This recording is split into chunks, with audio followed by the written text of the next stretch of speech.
Well, here we are in New York City. Right behind me is the Flatiron building, if I can get it into focus. See that there? It's Sunday morning, it's about 7:25. I'm left everybody in the room, and I thought I'd come down and have a wander around and just take a few shots of myself in the picture for once, and just have a wander around. This is just off, for those who don't know, it's just off 5th Avenue, the sort of intersection of 5th Avenue. I'm staying a few blocks north of here, literally just round the corner from the Empire State Building. I may well get a picture of that very, very shortly.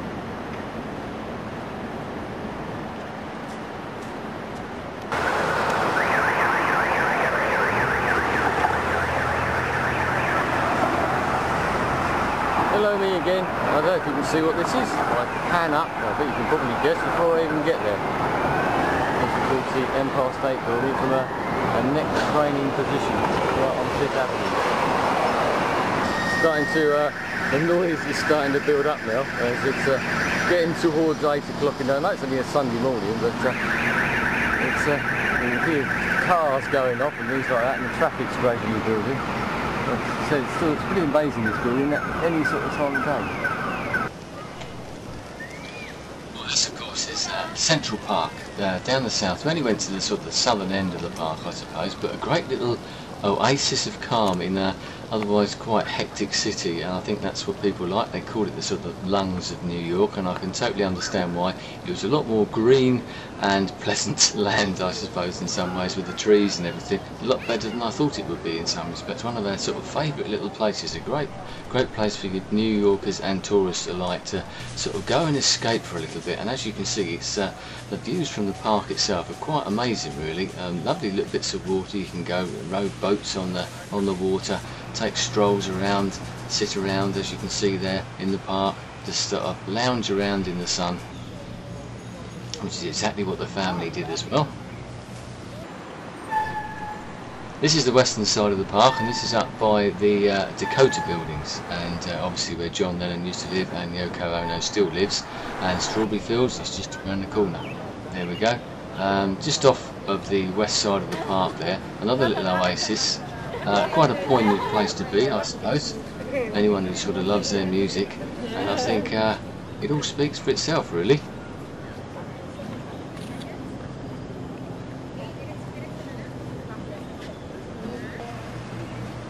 And this is a little turtle that we spotted, couldn't resist putting that in. He was in there in the water. This is the Bethesda Fountain, one of the sort of focal points of the park, I suppose. Another little sort of magnet of people. You can see all the people on the rowing boats behind, but a great little fountain, a lovely little pavilion behind it with some great mosaics and etc. sort of in the roof as well, which is undergoing a bit of renovation. But I don't know if this is the place that they used as a sort of a feature for the Friends. I'm not sure. These were some drummers. I'll let you listen to them in a minute, but they were sort of celebrating, commemorating the dropping of the bomb on Hiroshima for the World Peace Day. Very good they were too.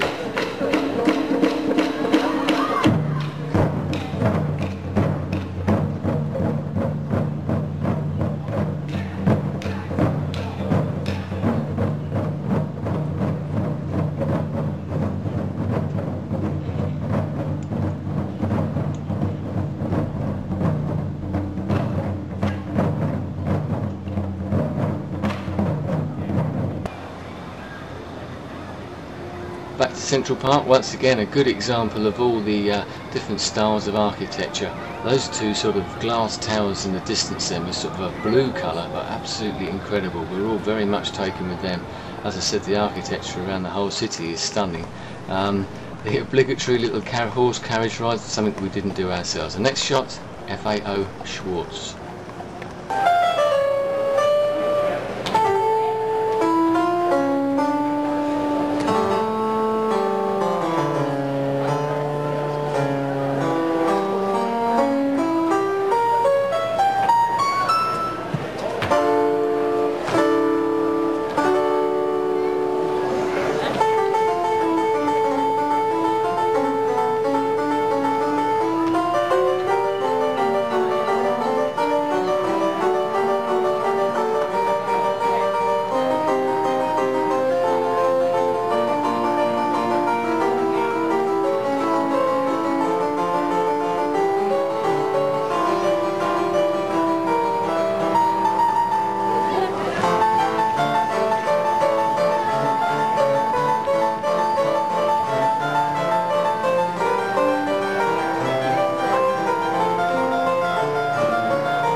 guys were quite amazing, I must admit. This is the Rockerfeller Center, another one of those amazing complexes which takes up a whole sort of city block.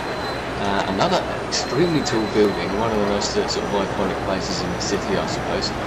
The NBC studios is part of this complex. Radio City Music Hall is just around the corner. Wonderful fountains, as you can see here, and hopefully you can hear me above them.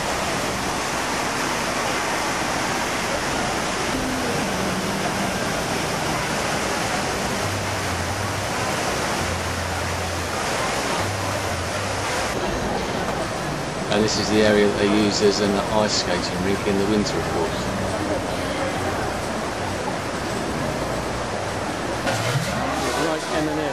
M&M's World in Times Square. What an amazing shop this is. A whole big shop on sort of 3 or 4 floors dedicated to one type of sweet. And these are all tubes, absolutely full, chock-a-block with millions and millions of M&M's. And just go along and check out, you know, sort of pick your own and make up your own sort of mixtures of M&M's. It's quite an amazing place, actually.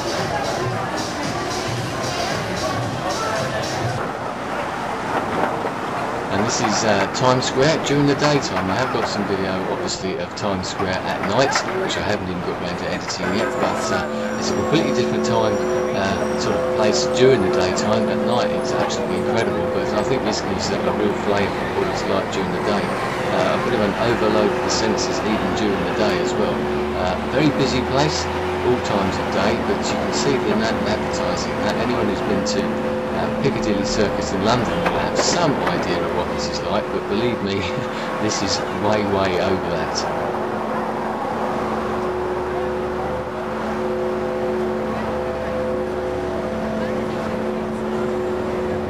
And as I pointed out in the first video, this was only a few sort of blocks, only about 10 blocks away from where we were staying, so once again, quite close to where we were. Central, certainly.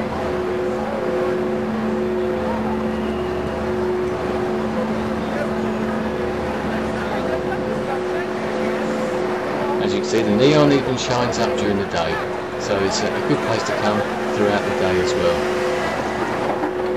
Bit of construction work going on, lots of new buildings going up in this area, and some very, very tall new buildings going up around here as well. They've just had lots of buildings still being renovated or actually being built.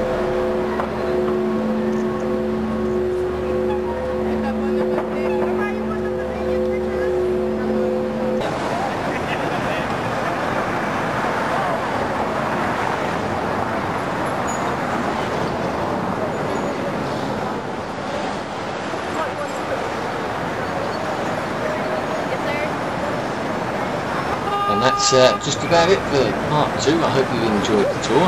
It's coming down to show you very, very quickly. There's Planet Hollywood, where that Simpsons sofa was that I sat on. And that's just about it. I shall see you in the next video.